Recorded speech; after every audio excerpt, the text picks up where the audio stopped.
everyone, it's me Anjali Verma and welcome back to my channel Study Warehouse। I know कि बहुत सारे ऐसे बच्चे अभी भी हैं जिन्होंने कुछ भी नहीं पढ़ा है। Now they want कि एक स्ट्रैटेजी वीडियो ऐसी हम लोगों को मिल जाए जहाँ पे हर एक चीज़ बता दी जाए कि अब से कैसे पढ़ना है और कहाँ से पढ़ना है। तो बस वीडियो आ चुकी है आप लोगों को। आज की इस वीडियो में मैं सब कुछ बताने वाली हूँ। अगर अभी तक कुछ नहीं पढ़ा है तो क्या पढ़ना है, कहाँ से पढ़ना है, नोट्स प्रॉपर हैंड रिटन खुद के मैं आप लोगों को प्रोवाइड करने वाली हूँ। कहाँ मिलेंगे सब कुछ डिस्कस कर लेते हैं। सबसे पहली बात, दिसंबर ऑलरेडी आ गया है तो विच मीन्स हमारे पास ऑलमोस्ट सिर्फ 2 ही महीने रह गए हैं। अब वो टाइम नहीं है कि हम लोग डिटेल्ड लेक्चर्स पे जाएं। अभी हमें स्मार्ट स्टडी करनी है और जो मोस्ट इंपॉर्टेंट टॉपिक्स हैं, चैप्टर्स हैं, उन्हीं पे सबसे ज़्यादा फोकस करना है। ठीक है, अगर आप लोग बिल्कुल भी फोकस नहीं कर पा रहे हो तो I am going to tell you कि कैसे कैसे चीज़ें पढ़नी है, कैसे कैसे आपको स्टार्ट करना है। ठीक है, और ज़ीरो से हीरो आप लोगों को अब तो बनना ही पड़ेगा। अब पेंडिंग सिलेबस अगर है कि सिलेबस इनफ तो कर लिया है बट स्टिल कुछ ऐसे टॉपिक्स हैं, चैप्टर्स हैं जो रह गए हैं, उन्हें कहाँ से कंप्लीट करना है तो मैंने बता दिया है। डिटेल लेक्चर्स पे भी नहीं जाना है। You guys have to watch the one shot lectures, क्योंकि अभी वो टाइम नहीं है कि लंबे लंबे लेक्चर्स आप लोग देख रहे हो। टाइम पर सिलेबस कंप्लीट नहीं हो पाएगा। और अगर हैंड रिटन नोट्स की PDF चाहिए है तो टेलीग्राम ग्रुप को ज्वाइन कर लो। मैंने अपने खुद के हैंड रिटन नोट्स वहाँ पे फ्री ऑफ कॉस्ट प्रोवाइड करे हैं। Link is in the description. नाम स्टडी वेयर हाउस ही है, सर्च करोगे तो मिल जाएगा। अदरवाइज लिंक डिस्क्रिप्शन में है, डायरेक्टली जाके आप लोग ज्वाइन कर लो। ठीक है, अब सबसे पहले ना it is really very important that you accept कि कोई बात नहीं पढ़ा तो नहीं पढ़ा, क्योंकि अगर वो एक्सेप्ट नहीं करोगे ना तो आगे मूव ऑन ही नहीं कर पाओगे। सो जस्ट एक्सेप्ट कि कोई बात नहीं यार, नहीं पढ़ा ठीक है, अब जो हो गया। Now you have to focus on your present कि अब से हमें अच्छे तरीके से पढ़ना है। अब कैसे पढ़ना है कि भाई रियलिटी तो चेंज नहीं कर सकते हैं ना, बट पढ़ना तो पड़ेगा ही कुछ ना कुछ। तो पढ़ना कैसे है, सबसे जो ईजी आपको सब्जेक्ट लगता है, टॉपिक लगता है, चैप्टर लगता है, उससे स्टार्ट करो। वो इंग्लिश भी हो सकता है, हिंदी भी हो सकता है, फिजिकल एजुकेशन भी हो सकता है, कुछ भी, कोई भी सब्जेक्ट लो एंड उसको शुरू कर लो। वैसे तो मैं यही कहूँगी कि जो PCM सब्जेक्ट्स हैं अभी उनको प्रायोरिटी दो, क्योंकि जो हमारा फिजिकल एजुकेशन है, हिंदी है, इंग्लिश है, ये सब हम बाद में भी कर लेते हैं, बट जो मेन सब्जेक्ट्स हैं वो आप बाद में नहीं कर पाओगे। इसीलिए इट इज़ इम्पॉर्टेंट कि जो हमारा PCM है, PCB है, उन पर अभी आप लोग सबसे ज़्यादा फोकस करो। ठीक है, plus you guys also have to focus on the most important topics, most important chapters. अब अगर मैं PCM की बात करूँ ना तो क्या है मोस्ट इंपॉर्टेंट चैप्टर्स, टॉपिक्स, मैंने डिटेल्ड वीडियो बना रखी है, चैनल पे है, जाके जल्दी से देख लो। लिंक अगर चाहिए होगी मुझे कमेंट सेक्शन में बता देना, मैं डिस्क्रिप्शन में तीनों की ही लिंक जो है डाल दूंगी। आप लोग वहाँ से डायरेक्टली जाके फिजिक्स, केमिस्ट्री एंड मैथ्स के most important chapters and most important topics देख सकते हो। ठीक है, अब जिन भी बच्चों ने जो भी पढ़ा है, एटलीस्ट कुछ तो पढ़ा होगा ना, टेस्ट हुए होंगे, प्री बोर्ड्स होंगे, हाफ ईयरली एग्जाम्स होंगे, तो उस टाइम पे आप लोगों ने कुछ तो पढ़ा होगा। सो उसको सबसे पहले तो आप लोगों को रिवाइज कर लेना है और जितनी भी बुक्स हैं उनको रेडी रखो अपने पास। NCERT तो कंपल्शन है, NCERT तो होनी ही चाहिए। इसके अलावा अभी क्वेश्चन बैंक का टाइम नहीं है, but previous year question papers and sample question papers आपके पास होने ही चाहिए। PYQ की भी बुक आती है, आप लोग उसको परचेस कर सकते हो, एंड सैम्पल क्वेश्चन पेपर की भी आती है, आप उसको परचेस कर सकते हो, क्योंकि सैम्पल पेपर में लेटेस्ट पैटर्न के अकॉर्डिंग हमें बहुत सारे क्वेश्चन मिल जाएंगे एंड PYQ से हमें मोस्ट इंपॉर्टेंट तो पता चलते ही हैं। अब NCERT में ना बच्चों को बहुत ज़्यादा दिक्कत ये आती है, स्पेशली मैथ्स में, जो मुझे वो कहते हैं कि हमें ना सही सोल्यूशन नहीं मिल पाता है, और अगर मिलता भी है ना तो कुछ ऐसे स्टेप्स रहते हैं जो हमें समझ में नहीं आते हैं। तो आप लोगों को ना एक मैं प्लेटफॉर्म रिकमेंड करने वाली हूँ, फ्री ऑफ कॉस्ट आप लोग इसको यूज़ कर सकते हो और प्रॉपर सोल्यूशन आपको यहाँ पे मिल जाएगा, विच इज़ रोबोज़ीब्रा। यहाँ पे जब आप लोग जाओगे ना तो मैथ्स के कंप्लीट NCERT सोल्यूशंस आपको मिल जाएंगे। इतना ही नहीं, अगर आपको किसी भी स्टेप पे कोई भी दिक्कत आ रही है, कोई स्टेप नहीं समझ में आ रहा है, तो यहाँ पे असिस्टेंट अवेलेबल है, आप उससे डायरेक्टली पूछो। एक बार नहीं समझ में आए कोई बात नहीं, दूसरी बारी भी आप पूछ सकते हो, कितने भी बारी पूछ सकते हो जब तक आपको वो चीज़ समझ में नहीं आ रही है। स्कूल टीचर्स जैसा नहीं है कि हम लोग जाएंगे, पूछेंगे, वो नहीं बताएंगे या बताएंगे और हमें नहीं समझ में आएगा और फिर से पूछने में हमें डर लगेगा। तो वो चीज़ यहाँ पर नहीं है। आप लोग सिंपली कितने भी बारी इस असिस्टेंट से जो भी चीज़ आपको नहीं समझ में आ रही है वो ईजिली पूछ सकते हो। इसके अलावा कई बार आप लोग देखोगे प्रीवियस ईयर्स में भी ऐसे NCERT के क्वेश्चंस आ गए हैं same as it is, but उसमें ना वैल्यूज़ को चेंज कर दिया है। तो वो वैल्यूज़ को आप लोग यहाँ पे मॉडिफाई करके उसका भी सही सोल्यूशन देख सकते हो। इसमें भी कुछ डाउट है तो आप लोग ईजिली असिस्टेंट से पूछ सकते हो। प्लस अगर मैं 3D ज्योमेट्री की बात करूँ तो वो तब तक नहीं समझ में आती है जब तक हम प्रॉपर 3D में उस चीज़ को ना देख ले। प्लेन जैसे कैसे है, तो 3D में जब तक देखोगे नहीं तो 3D ज्योमेट्री कैसे समझ में आएगी। तो यहाँ पे ना प्रॉपर सोल्यूशन जो है वो 3D इमेजेस के फॉर्म में गिवन है। सो ये मुझे बेस्ट पार्ट लगा है। सारे विजुअल्स आप लोग अभी देख सकते हो, तो बहुत ही बढ़िया एप्लीकेशन है, आपको डेफिनेटली जाके चेक करना है। लिंक मैंने डिस्क्रिप्शन में प्रोवाइड कर दिया है, आप लोग जाके चेकआउट करो। इन लोगों का फ्री ट्रायल भी चल रहा है 14 डेज़ का, तो आप लोग 14 डेज़ तक ईजिली फ्री ऑफ कॉस्ट इसको यूज़ कर सकते हो। अगर आपको पसंद आता है, जो कि डेफिनेटली आएगा ही, तो आप लोग इसका जो प्रीमियम वर्जन है उसको भी परचेस कर सकते हो।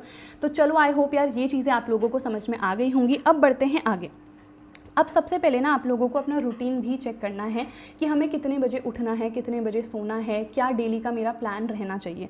तो सबसे पहले डेली के एटलीस्ट 6 से 8 घंटे तो आपको पढ़ने ही पढ़ने हैं। वैसे तो 6 भी कम हो जाएगा, आपको एटलीस्ट 7 to 8 आवर्स तो पढ़ना ही पढ़ना है।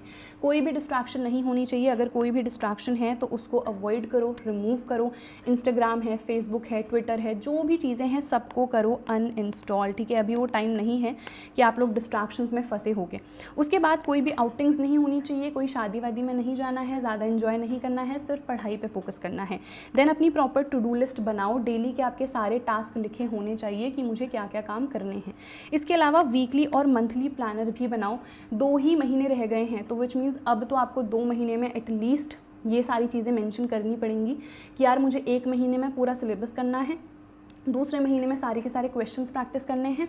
और सिलेबस कैसे कंप्लीट होगा, तो 1 शॉट लेक्चर्स की हेल्प से ही होगा। केमिस्ट्री के लिए मैंने 1 शॉट लेक्चर्स ऑलरेडी डाल दिए हैं, मैथ्स के लिए डाले हुए हैं, तो आप लोग जल्दी से जाके चेक कर लो, ठीक है। चलो नेक्स्ट, मैंने ऑलरेडी बता दिया है कि अभी आपको पीसीएम को ही प्रायोरिटाइज करना है। सबसे पहले जो इजी और मोस्ट इंपॉर्टेंट जो स्कोरिंग चैप्टर्स हैं, जैसे कि लीनियर प्रोग्रामिंग है ना, वहाँ पर से 5 नंबर के क्वेश्चंस आते हैं, तो बहुत इंपॉर्टेंट है। मैट्रिसेस, डिटर्मिनेंट्स, बहुत सिंपल से चैप्टर्स हैं और यहाँ पर से क्वेश्चंस आते हैं, तो इन चैप्टर्स पर आपको ज़्यादा फोकस करना है, जो ईजी भी हैं और स्कोरिंग भी हैं, ठीक है। फॉर्मूलाज़ को रिवाइज़ करते रहो। फिजिक्स, केमिस्ट्री, मैथ्स तीनों में ही फॉर्मूलाज़ हैं, तो उनको रिवाइज़ करो, क्योंकि कई बार ऐसा होता है ना कि हमें कोई क्वेश्चन नहीं समझ में आ रहा होता है, वहाँ पे फॉर्मूला मेंशन कर दोगे ना, तो एटलीस्ट आधा या 1 नंबर तो मिल ही जाएगा। और आप लोगों को पता है कि आधे या 1 नंबर से कोई पास या फेल हो सकता है, ठीक है। उसके बाद अगर आप लोगों ने अभी तक कुछ भी नहीं पढ़ा है ना, तो आप लोगों को 2 से 3 सब्जेक्ट तो लेने ही हैं, बट अगर आपका इनफ सिलेबस हो गया है तो डेली के 1 या 2 सब्जेक्ट भी आप पढ़ोगे तो चलेगा, ठीक है। मोस्ट इंपॉर्टेंट टॉपिक्स को बिल्कुल भी स्किप मत करो। मैंने ऑलरेडी बता दिया है कि मोस्ट इंपॉर्टेंट टॉपिक्स की वीडियो मैंने डाल रखी है, तो वहाँ पे जाओ और मार्क कर लो अपनी एनसीईआरटी में, अपने नोट्स में, कि ये सारे हमारे मोस्ट इंपॉर्टेंट टॉपिक्स हैं, ठीक है। उसके बाद PYQs और सैम्पल क्वेश्चन पेपर्स ऑलरेडी बता दिया है। PYQ से मोस्ट इंपॉर्टेंट टॉपिक्स और कौन कौन से चैप्टर्स मोस्ट इंपॉर्टेंट है हमें पता चलता है। जैसे केमिस्ट्री में ऑर्गेनिक केमिस्ट्री मोस्ट इंपॉर्टेंट है, उसमें भी जो हमारी नेम रिएक्शंस है वो मोस्ट इंपॉर्टेंट है, जो टेस्ट है, जो कन्वर्जन्स है वो मोस्ट इंपॉर्टेंट है, तो हम इन चीज़ों पर सबसे ज़्यादा फोकस करेंगे, ठीक है। देन सैम्पल क्वेश्चन पेपर से जो लेटेस्ट पैटर्न और लेवल के क्वेश्चन हैं, क्योंकि अब लेवल अप हो चुका है, अब वो easy to the point question नहीं आते हैं, थोड़ा सा घुमा फिरा के आते हैं, और वो क्वेश्चन हमें सैम्पल क्वेश्चन पेपर्स में ही मिलेंगे, ठीक है। चलो उसके बाद अपना जो स्टडी टाइम है वो डिसाइड कर लो, सुबह पढ़ना है या रात को पढ़ना है, बिकॉज दोनों में से एक तो बनना ही पड़ेगा। I am a night person, सुबह मैं जल्दी बिल्कुल नहीं उठ सकती हूँ, मैं रात को ही अपने सारे काम लेट तक कर सकती हूँ, तो इसीलिए you guys have to decide कि मॉर्निंग पर्सन बनना है या नाइट पर्सन बनना है, बट दोनों में से एक बनना ही बनना है, क्योंकि सुबह या रात को सबसे ज़्यादा शांति होती है, क्योंकि सारे लोग या तो सो चुके होते हैं या फिर वो उठे ही नहीं होते हैं, तो हमें दोनों में से एक टाइम पे तो पढ़ना ही पढ़ना है, वहीं पे सबसे ज़्यादा हम लोगों को टाइम मिल सकता है शांति से पढ़ने का, ठीक है। चलो नेक्स्ट, ज़्यादा लंबे लंबे ब्रेक्स नहीं लेने हैं। ट्रस्ट मी, सबके साथ ये होता है, हम लोग सोचते हैं यार बस 5 मिनट का ही ब्रेक लेंगे, और वो 5 मिनट का ब्रेक कब 1 घंटे में कन्वर्ट हो जाता है किसी को नहीं पता चलता है। सो ब्रेक्स में आप लोगों को सबसे पहली बात, फ़ोन का नेट ऑन नहीं करना है, कोई भी सोशल मीडिया ऐप नहीं ओपन करना है, क्योंकि फिर रील्स में लग जाओगे या फिर यूट्यूब शॉर्ट्स में लग जाओगे, खुद नहीं पता चलेगा कब टाइम आपका बीत जाएगा। सो ये लंबे ब्रेक्स आपको नहीं लेने हैं, क्योंकि पूरा जो फ्लो है वो ब्रेक हो जाता है। अब आप लोगों को 5 मिनट ट्रिक है, इसका यूज़ करना है, which is definitely going to help you a lot. इसमें हम लोगों को करना क्या है वो बता देती हूँ, ठीक है। सबसे पहले अगर आपका मन कर रहा है यार ब्रेक ले लेता हूँ, ठीक है, तो आपको अपने दिमाग को ट्रेन करना है कि नहीं अभी नहीं, मैं 5 मिनट के बाद ब्रेक लूँगा, ठीक है। देन 5 मिनट हो जाएंगे, तब आप कहो कि यार बस ये टॉपिक ख़त्म होने दो, या फिर ये क्वेश्चन होने दो, ये पूरी एक्सरसाइज होने दो, पेन ख़त्म होने दो, कॉपी ख़त्म होने दो, पेज ख़त्म होने दो। ऐसा कुछ भी आप कर सकते हो जिससे आप अपने ब्रेन को ट्रिक करोगे, सो दैट वो ज़्यादा लंबे टाइम तक पढ़ सके, ठीक है। दिस इज़ अ ट्रिक जो मैंने खुद अप्लाई करी है, which is really very helpful. तो इस ट्रिक को आप लोग अप्लाई कर सकते हो, ठीक है। वॉशरूम के लिए ऑब्वियसली ब्रेक ले सकते हो, पानी पीने के लिए ले सकते हो। पानी तो हमेशा अपने पास में ही रखे रखो, गर्म कपड़े पहनो जैसे मैंने पहन रखे हैं, ठीक है। एंड प्रॉपर पानी भी साथ में होना चाहिए। वॉशरूम के लिए आप लोग ब्रेक्स ले सकते हो, थोड़ा सा वॉक वगैरह कर सकते हो, that is enough for break, ठीक है। उसके बाद फिजिकली एंड मेंटली आपको एक्टिव रहना है। आपको लाइट एक्सरसाइज करनी है या फिर आप नॉर्मल वॉक भी कर सकते हो, चलेगा। एक्सरसाइज नहीं करना चाह रहे हो कोई बात नहीं, चल तो सकते हो, तो वॉक कर सकते हो। एंड क्लीन और हेल्दी ही खाओ, क्योंकि मैं खुद की बताऊं तो मेरी तबीयत बहुत ज़्यादा ख़राब हो गई थी। आई डोंट नो क्या रीज़न था। आई रिमेंबर कि हम लोगों का कुछ दिन पहले ही फेयरवेल था जहाँ पर मैंने कुछ समोसा वगैरह खा लिया था एंड मेरी तबीयत इतनी ज़्यादा ख़राब हो गई। हिंदी का पेपर मेरा इतना गंदा गया था, I got 83 out of 100 and that is because मेरी तबीयत इतनी ख़राब हो गई थी। उसके एक दिन पहले तक मैंने 7-8 बार उल्टी करी थी। नेक्स्ट डे मेरा एग्ज़ाम है एंड उस दिन मुझे 7-8 बार उल्टियाँ हो गई। आई डोंट नो क्यों हुई, क्या हुई, जो भी था, बट मेरा एग्ज़ाम उसकी वजह से बहुत ख़राब गया। तो कोई भी बाहर की चीज़ बिल्कुल नहीं खानी है, ठीक है। अच्छा खाना खाना है, घर का खाना खाना है, पानी पीते रहना है, ठीक है।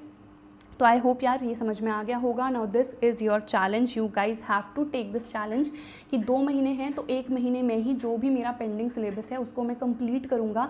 एंड जो लास्ट का 1 महीना है वहाँ पर जो क्वेश्चंस मेरे बचे हैं, जो क्वेश्चंस मैंने नहीं प्रैक्टिस करे, PYQs के, सैम्पल क्वेश्चन पेपर्स के, क्वेश्चन बैंक के, कहीं से भी हो सकते हैं, उनको आपको लास्ट के 1 महीने में करना है, ठीक है। So this is your challenge. मुझे कॉमेंट सेक्शन में बताना, are you guys ready to accept this challenge और नॉट, और कितनी प्रिपरेशन चल रही है, कितने चैप्टर्स कर लिए हैं, कितने नहीं करे हैं, ये भी सब कुछ मुझे कमेंट सेक्शन में चाहिए।